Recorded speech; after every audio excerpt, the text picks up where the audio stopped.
ਵਿਅੰਜਨ ਧੁਨੀਆਂ। ਵਿਅੰਜਨ ਧੁਨੀਆਂ ਉਹ ਧੁਨੀਆਂ ਹੁੰਦੀਆਂ ਹਨ ਜਿਨ੍ਹਾਂ ਨੂੰ ਉਚਾਰਨ ਵੇਲੇ ਸਾਡੇ ਉਚਾਰਨ ਅੰਗ ਮੂੰਹ ਦੇ ਵਿੱਚ ਸਾਹ ਦੀ ਹਵਾ ਨੂੰ ਕਿਸੇ ਨਾ ਕਿਸੇ ਸਥਾਨ 'ਤੇ ਥੋੜ੍ਹੀ ਜਾਂ ਜ਼ਿਆਦਾ ਮਾਤਰਾ ਦੇ ਵਿੱਚ ਰੋਕਦੇ ਹਨ। ਉਹਨਾਂ ਨੂੰ ਵਿਅੰਜਨ ਧੁਨੀਆਂ ਕਿਹਾ ਜਾਂਦਾ ਹੈ। ਸਾਹ ਦੀ ਹਵਾ ਨੂੰ ਰੋਕਣ ਦੇ ਵਿੱਚ ਦੋ ਤਰ੍ਹਾਂ ਦੇ ਜਿਹੜੇ ਉਚਾਰਨ ਅੰਗ ਨੇ ਉਹ ਅਹਿਮ ਭੂਮਿਕਾ ਜਿਹੜੀ ਆ ਉਹ ਨਿਭਾਉਂਦੇ ਨੇ। ਇੱਕ ਉਚਾਰਨ ਅੰਗ ਨੇ ਚੁਸਤ ਉਚਾਰਨ ਅੰਗ, ਦੂਸਰੇ ਨੇ ਸੁਸਤ ਉਚਾਰਨ ਅੰਗ। ਚੁਸਤ ਉਚਾਰਨ ਅੰਗ ਉਹ ਉਚਾਰਨ ਅੰਗ ਹਨ ਜਿਹੜੇ ਕਿ ਧੁਨੀਆਂ ਨੂੰ ਉਚਾਰਨ ਦੇ ਲਈ ਆਪਣੀ ਅਹਿਮ ਭੂਮਿਕਾ ਨਿਭਾਉਂਦੇ ਨੇ। ਉਹ ਹਨ ਸਾਡੀ ਜੀਭ ਅਤੇ ਸਾਡੇ ਬੁੱਲ। ਅਤੇ ਸੁਸਤ ਉਚਾਰਨ ਅੰਗ ਉਹ ਉਚਾਰਨ ਅੰਗ ਹੁੰਦੇ ਹਨ ਜਿਹੜੇ ਕਿ ਧੁਨੀਆਂ ਨੂੰ ਉਚਾਰਨ ਵੇਲੇ ਉਹਨਾਂ ਦੀ ਜਿਹੜੀ ਭੂਮਿਕਾ ਉਹ ਨਾ ਦੇ ਬਰਾਬਰ ਹੁੰਦੀ ਆ। ਉਹ ਉਚਾਰਨ ਅੰਗ ਨੇ ਉੱਪਰਲਾ ਜਵਾੜਾ ਅਤੇ ਹੇਠਲਾ ਬੁੱਲ। ਠੀਕ ਹੈ ਜੀ, ਇਹ ਸੀਗੀਆਂ ਸਾਡੀਆਂ ਵਿਅੰਜਨ ਧੁਨੀਆਂ। ਹੁਣ ਆਪਾਂ ਅੱਜ ਜਿਹੜੀ ਚਰਚਾ ਕਰਨੀ, ਅੱਜ ਦਾ ਜਿਹੜਾ ਵਿਸ਼ਾ ਵਿਅੰਜਨ ਧੁਨੀਆਂ, ਮਾਸਟਰ ਕੇਡਰ ਦੇ ਵਿੱਚ ਜਾਂ ਅਸੀਂ ਕਹਿ ਲਈਏ ਕਿ ਜਿੰਨੀਆਂ ਵੀ ਪੰਜਾਬੀ ਦੀਆਂ ਪ੍ਰਤੀਯੋਗਿਤਾ ਪ੍ਰੀਖਿਆਵਾਂ ਹੁੰਦੀਆਂ ਨੇ ਉਹਨਾਂ ਦੇ ਵਿੱਚ ਵਿਅੰਜਨ ਧੁਨੀਆਂ ਨੂੰ ਲੈ ਕੇ ਜਿਹੜੇ ਪ੍ਰਸ਼ਨ ਨੇ ਉਹ ਆਮ ਹੀ ਪੁੱਛੇ ਜਾਂਦੇ ਨੇ। ਕਿਸ ਤਰ੍ਹਾਂ ਦੇ ਪ੍ਰਸ਼ਨ ਆਉਂਦੇ ਨੇ ਤੁਹਾਨੂੰ ਸਾਰਿਆਂ ਨੂੰ ਹੀ ਪਤਾ ਹੈ। ਡਕਵੇਂ ਵਿਅੰਜਨ, ਅਡਕਵੇਂ ਵਿਅੰਜਨ, ਨਾਦੀ, ਅਨਾਦੀ ਧੁਨੀਆਂ, ਮਹਾਪ੍ਰਾਣ ਧੁਨੀਆਂ, ਇਸ ਤਰ੍ਹਾਂ ਜਾਂ ਕੋਈ ਅੱਖਰ ਲਿਖਿਆ ਹੁੰਦਾ ਵਿਅੰਜਨ, ਕੋਈ ਵੀ ਵਿਅੰਜਨ ਦਿੱਤੇ ਹੁੰਦੇ ਆ ਉਹਨਾਂ ਬਾਰੇ ਪੁੱਛਿਆ ਜਾਂਦਾ ਕਿ ਇਹ ਵਿਅੰਜਨ ਕਿਹੜੇ ਵਿਅੰਜਨ ਨੇ। ਅੱਜ ਦਾ ਜਿਹੜਾ ਸਾਡਾ ਵਿਸ਼ਾ ਹੈ ਉਹ ਵਿਅੰਜਨ ਧੁਨੀਆਂ ਅਤੇ ਅਸੀਂ ਇਹਨਾਂ ਦੇ ਉੱਤੇ ਹੀ ਚਰਚਾ ਕਰਾਂਗੇ। ਦੇਖੋ, ਮੈਂ ਤੁਹਾਡੇ ਸਮੇਂ ਨੂੰ ਮੁੱਖ ਰੱਖਦੇ ਹੋਏ ਕਿ ਜ਼ਿਆਦਾ ਸਮਾਂ ਜਿਹੜਾ ਉਹ ਨਾ ਲਵਾਂ ਤਾਂ ਮੈਂ ਪਹਿਲਾਂ ਹੀ ਜਿਹੜੀ ਸਾਡੀ ਵਰਣਮਾਲਾ ਉਹਨੂੰ ਲਿਖ ਲਿਆ ਵਾ ਔਰ ਇਸ ਤਰੀਕੇ ਦੇ ਨਾਲ ਲਿਖਿਆ ਸੀਕੁਐਂਸ, ਉਹ ਸੀਕੁਐਂਸ ਆ ਜਿਹੜੀ ਉਹ ਫੋਲੋ ਕੀਤੀ ਆ ਕਿ ਸਾਨੂੰ ਜਿਹੜੀਆਂ ਇਹਦੀਆਂ ਸਾਰੇ ਜਿਹੜੇ ਪੁਆਇੰਟਸ ਨੇ ਉਹ ਯਾਦ ਕਰਨੇ ਸੌਖੇ ਹੋ ਜਾਣ। ਵਿਅੰਜਨ ਧੁਨੀਆਂ ਦਾ ਇੱਕ ਫਰੇਮਵਰਕ ਜਿਹੜਾ ਫਰੇਮ ਆ ਸਾਡੇ ਦਿਮਾਗ ਦੇ ਵਿੱਚ ਉਹ ਫਿਕਸ ਹੋ ਜਾਵੇ।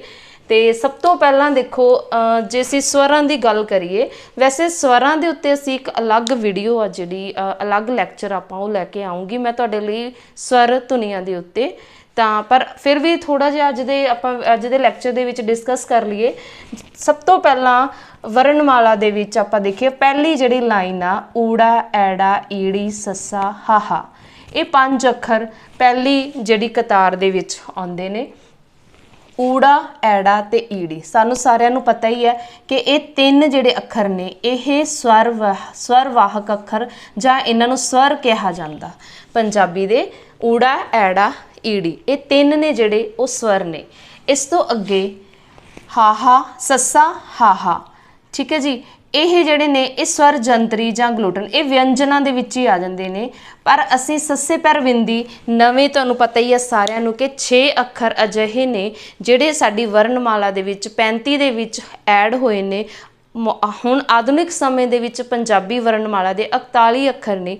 6 ਅੱਖਰ ਪੈਰ ਵਿੱਚ ਬਿੰਦੀ ਲਾ ਕੇ ਹੋਰ ਜਿਹੜੇ ਹੈਗੇ ਨੇ ਉਹ ਵਿੱਚ ਸ਼ਾਮਿਲ ਕੀਤੇ ਗਏ ਨੇ ਕਿਉਂਕਿ ਦੂਸਰੀਆਂ ਭਾਸ਼ਾਵਾਂ ਦੇ ਸ਼ਬਦ ਲਿਖਣ ਦੇ ਲਈ ਜਿਹੜੀ ਧੁਨੀ ਆ ਉਹ ਸਪਸ਼ਟ ਸ਼ੁੱਧ ਰੂਪ ਦੇ ਵਿੱਚ ਲਿਖੀ ਜਾ ਸਕੇ, ਇਸ ਲਈ 6 ਅੱਖਰ ਅਸੀਂ ਐਡ ਕੀਤੇ ਨੇ। ਆਪਾਂ ਹਰ ਇੱਕ ਬਿੰਦੀ ਵਾਲਾ ਅੱਖਰ ਜਿਸ ਪੰਕਤੀ ਦੇ ਵਿੱਚ, ਜਿਸ ਲਾਈਨ ਦੇ ਵਿੱਚ ਆਉਂਦਾ ਆਪਾਂ ਉਸ ਦੇ ਅਖੀਰ 'ਤੇ ਉਹਨੂੰ ਲਵਾਂਗੇ। ਠੀਕ ਹੈ ਜੀ, ਉਸੇ ਤਰ੍ਹਾਂ ਸੱਸਾ, ਸੱਸੇ ਪੈਰ ਬਿੰਦੀ ਆਪਾਂ ਲਗਾ ਲੈਂਦੇ ਹਾਂ ਇਹਦੇ ਹਾਹੇ ਦੇ ਨਾਲ ਹੀ ਸਮਝਣ ਦੇ ਲਈ।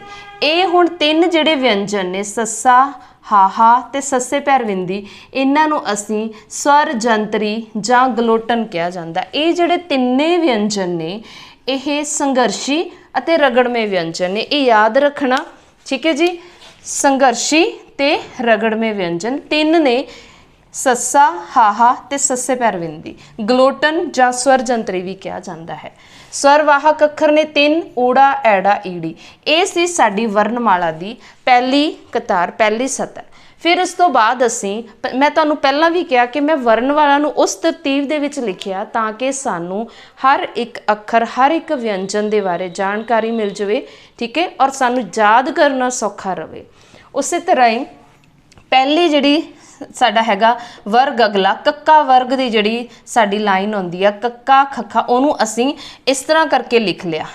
ਪਹਿਲੀ ਲਾਈਨ ਸਾਡੀ ਊੜਾ ਤੋਂ ਲੈ ਕੇ ਹਾਹੇ ਤੱਕ ਫਸਟ ਪਹਿਲੇ 5 ਅੱਖਰ ਅਤੇ 6ਵਾਂ ਅੱਖਰ ਸਾਡਾ ਪੈਰ ਵਿੱਚ ਬਿੰਦੀ ਵਾਲਾ ਅਸੀਂ ਸਟ੍ਰੇਟ ਸਿੱਧੀ ਲਾਈਨ ਵਿੱਚ ਲਿਖ ਲਿਆ। ਇਸ ਤੋਂ ਬਾਅਦ ਸਾਡਾ ਜਿਹੜਾ ਕੱਕਾ ਵਰਗ ਸੀ ਅਗਲੀ ਜਿਹੜੀ ਵਰਣਮਾਲਾ ਉਹਨੂੰ ਅਸੀਂ ਇਸ ਤਰਤੀਬ ਵਿੱਚ ਲਿਖ ਲੈਣਾ।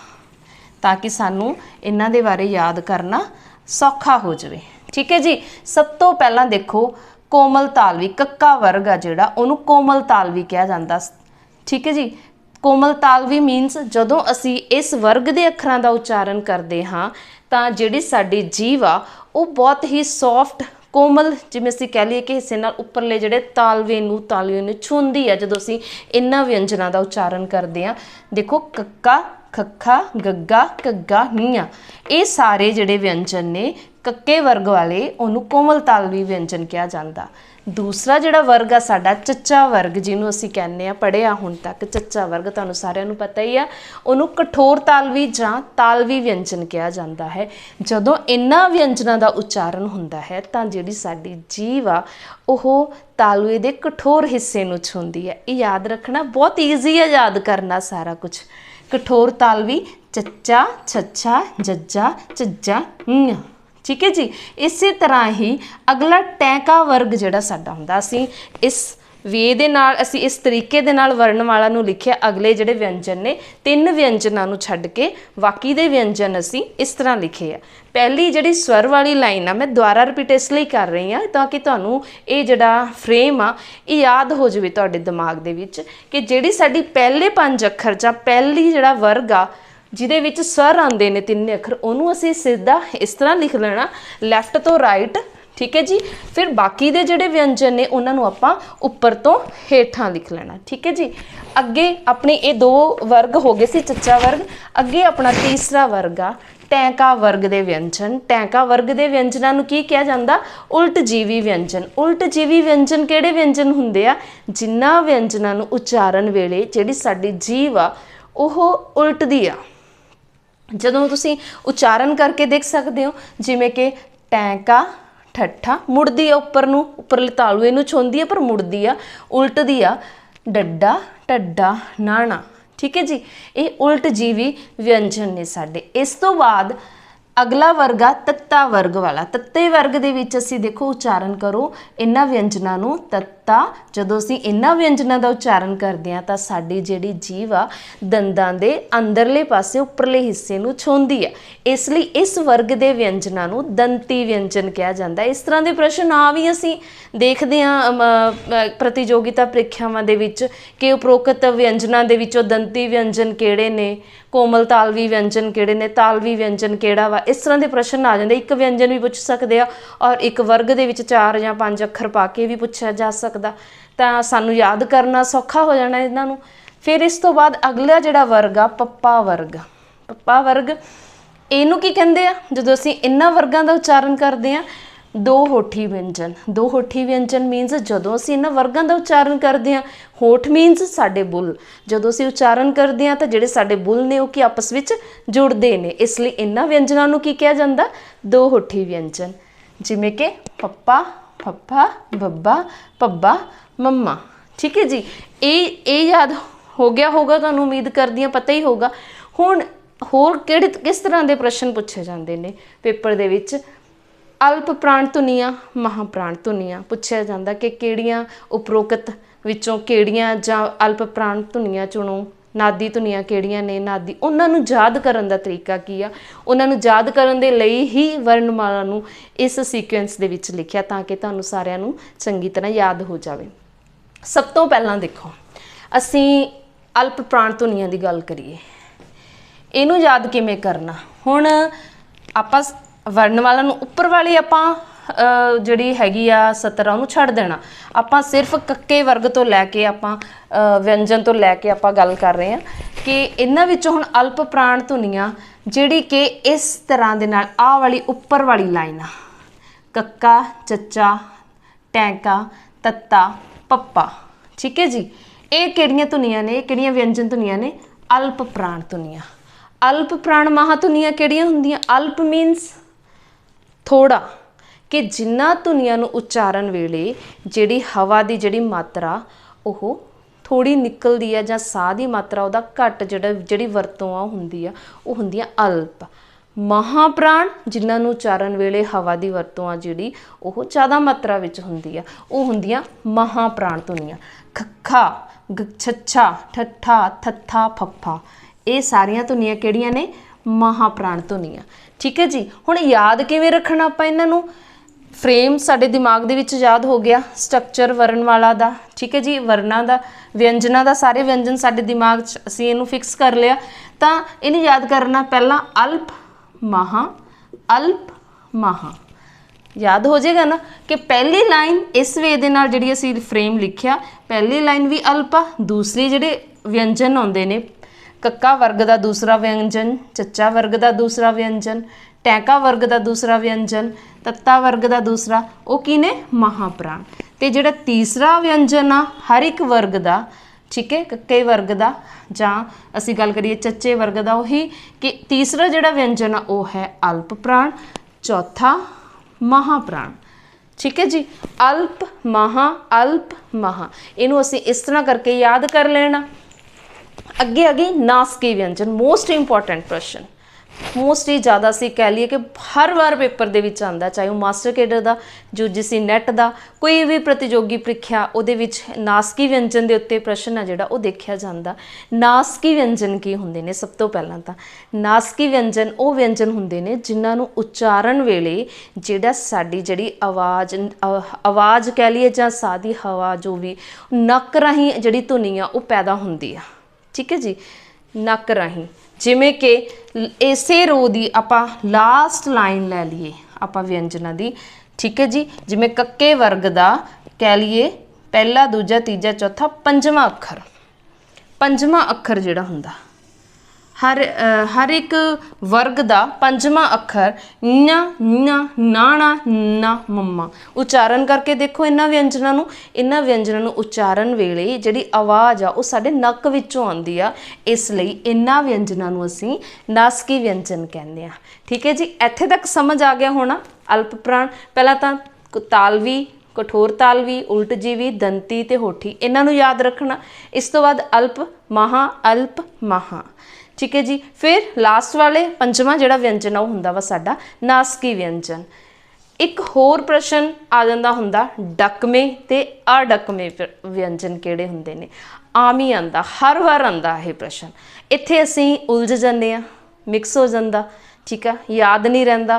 तां इन्हां नूं याद करन दे लई मैं फिर वही गल रिपीट कर रही हां कि असीं इस फ्रेम नूं याद रखना।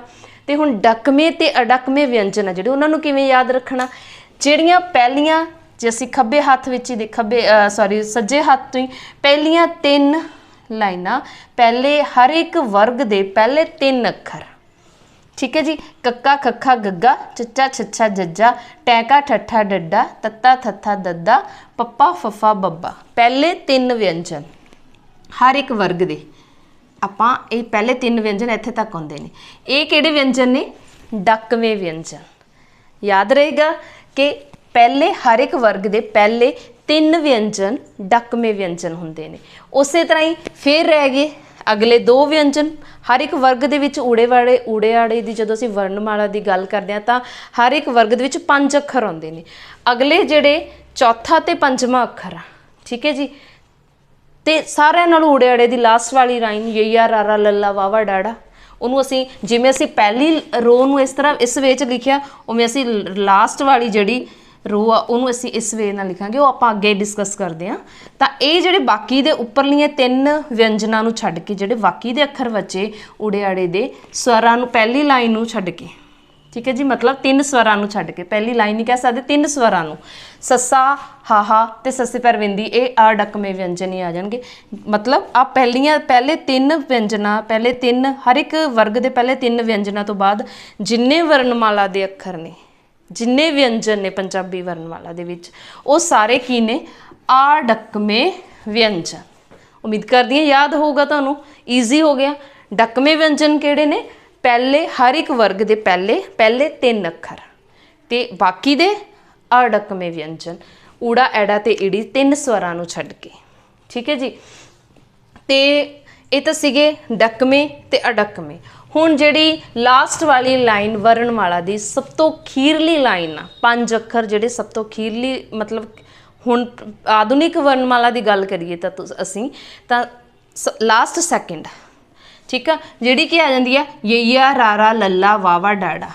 हुण इत्थे मैं क्रॉस लगाया होया ये ते, ठीक है जी, इत्थे लिखिया नहीं ਰਾਰਾ ਲੱਲਾ ਵਾਵਾ, ਵਾਵੇ ਤੇ ਵੀ ਕ੍ਰੋਸ ਲਗਾਤਾ, ਤੇ ਡਾੜਾ। ਇਹ ਦੋ ਵਿਅੰਜਨ ਕਿੱਥੇ ਗਏ? ਇਹ ਦੋ ਵਿਅੰਜਨ ਮੈਂ ਇੱਥੇ ਲਿਖ ਲਏ। ਇਹ ਯਾਦ ਰੱਖਣਾ ਤੁਸੀਂ। ਕਿਉਂ ਲਿਖਿਆ? ਕਿਉਂਕਿ ਯਈਆ ਤੇ ਵਾਵਾ ਦੋ ਅਰਧ ਸਵਰ ਨੇ। ਅਰਧ ਸਵਰ ਕੀ ਹੁੰਦੇ ਨੇ?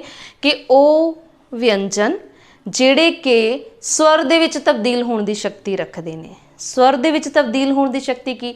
ਕਿ ਹੁਣ ਜਦੋਂ ਅਸੀਂ ਉਹਨਾਂ ਦਾ ਉਚਾਰਨ ਜਾਂ ਲਿਖਤੀ ਰੂਪ ਦੇ ਵਿੱਚ ਉਹ ਆਪਣੀ ਜਿਹੜੀ ਸਥਿਤੀ ਉਹਦੇ ਵਿੱਚ ਤਬਦੀਲੀ ਹੋ ਗਈ ਆ, ਸਵਰ ਦੇ ਰੂਪ ਵਿੱਚ ਜਿਹੜੇ ਅਸੀਂ ਉਹਨਾਂ ਨੂੰ ਲਿਖਦੇ ਹਾਂ ਵਿਅੰਜਨਾਂ ਨੂੰ, ਯਈਆ ਤੇ ਵਾਵਾ। ਇਹ ਯਾਦ ਰੱਖਣਾ, ਹਰ ਵਾਰੀ ਆਉਂਦਾ ਇਹ ਵੀ ਪ੍ਰਸ਼ਨ ਕਿ ਯਈਆ ਅਤੇ ਵਾਵਾ ਜਾਂ ਯਈਆ ਕੀ ਹੈ? ਸਵਰ ਹੈ, ਅਰਧ ਸਵਰ ਹੈ, ਵਿਅੰਜਨ ਹੈ। ਇਹ ਪ੍ਰਸ਼ਨ ਆਉਂਦਾ ਹੀ ਹੁੰਦਾ। ਠੀਕ ਹੈ ਜੀ, ਇਹ ਯਾਦ ਰੱਖਣਾ। ਦੋ ਅੱਖਰ ਨੇ ਯਈਆ ਤੇ ਵਾਵਾ ਜਿਹੜੇ ਕਿ ਅਰਧ ਸਵਰ ਨੇ। ਅਰਧ ਸਵਰ ਕਿਵੇਂ ਨੇ? ਕਿ ਵਿਅੰਜਨ ਸਵਰ ਦੀ ਸ਼ਕਤੀ ਹੈ ਜਿਹੜੀ ਸਵਰ ਵਿੱਚ ਤਬਦੀਲ ਹੋਣ ਦੀ ਸ਼ਕਤੀ ਰੱਖਦੇ ਨੇ। ਇਹ ਗੱਲ ਯਾਦ ਰੱਖਣੀ ਆ। ਕਿਵੇਂ?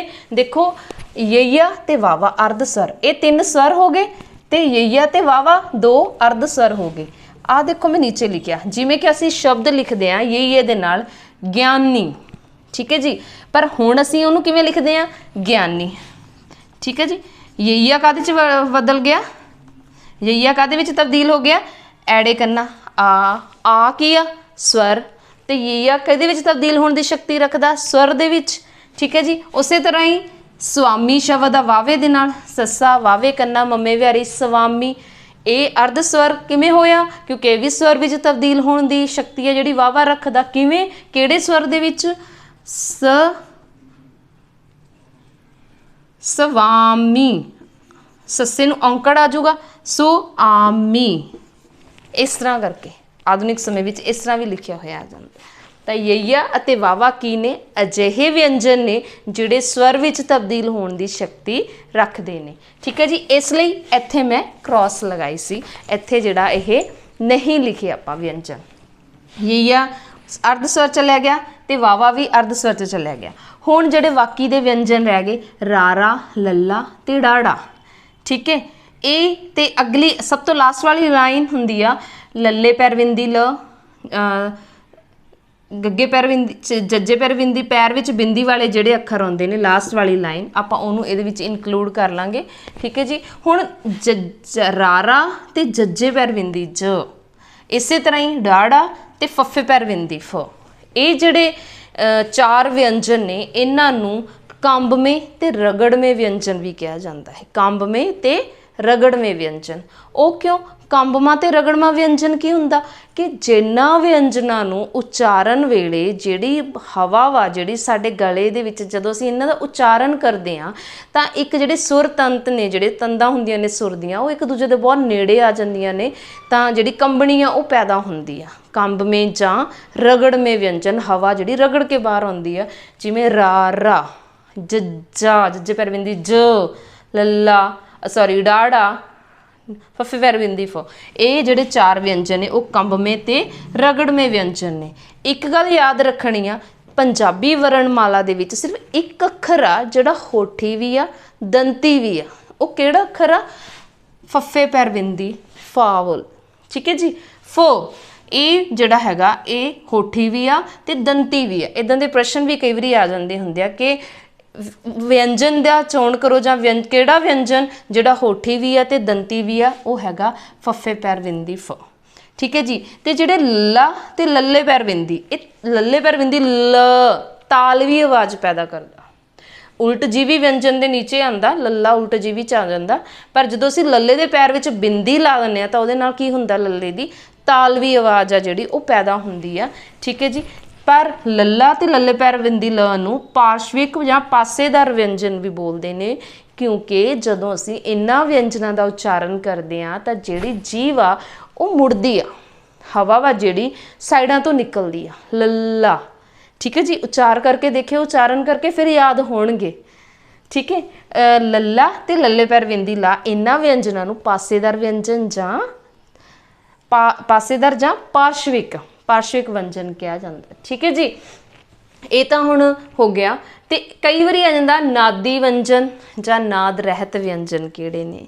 ਇਹਦੇ ਵਿੱਚ ਕੀ ਆ नादी ਹੁਣ ਅਸੀਂ ਖੱਬੇ ਹੱਥ ਆ ਲਈਏ अल्प महाप्राण ਨੂੰ ਅਸੀਂ ਇੱਧਰ ਸੱਜੇ ਹੱਥ याद ਕੀਤਾ ਸੀਗਾ अल्प महा ਉਸੇ ਤਰ੍ਹਾਂ ही ਅਸੀਂ ਖੱਬੇ ਹੱਥ ਪਹਿਲਾ ਜਿਹੜਾ ਵਰਗ ਆ हर एक वर्ग का पहला अखर कक्का चच्चा टैंका तत्ता पप्पा ते दूजा ठीक है जी पहला ते दूजा हरेक वर्ग का पहला ते दूजा पहला दूजा ठीक है हरेक वर्ग दे ठीक है जी पहले दो अखर ये हुंदे ने नाद रहत व्यंजन ठीक है जी। नाद रहत व्यंजन मतलब जदों सुर तंतां ने जदों एक दूजे ਦੇ बहुत नेड़े आ जाती है तो कंबनी पैदा होंदी है ਜਦੋਂ ਅਸੀਂ ਉਹਨਾਂ ਦਾ ਉਚਾਰਨ ਕਰਦੇ ਹਾਂ। पर ਇਹਨਾਂ ਨੂੰ ਜਦੋਂ कंबनी नहीं पैदा ਹੁੰਦੀ ਤਾਂ ਉਹ व्यंजन ਜਿਹੜੇ ਨੇ नाद रहत व्यंजन ਹੁੰਦੇ ਨੇ।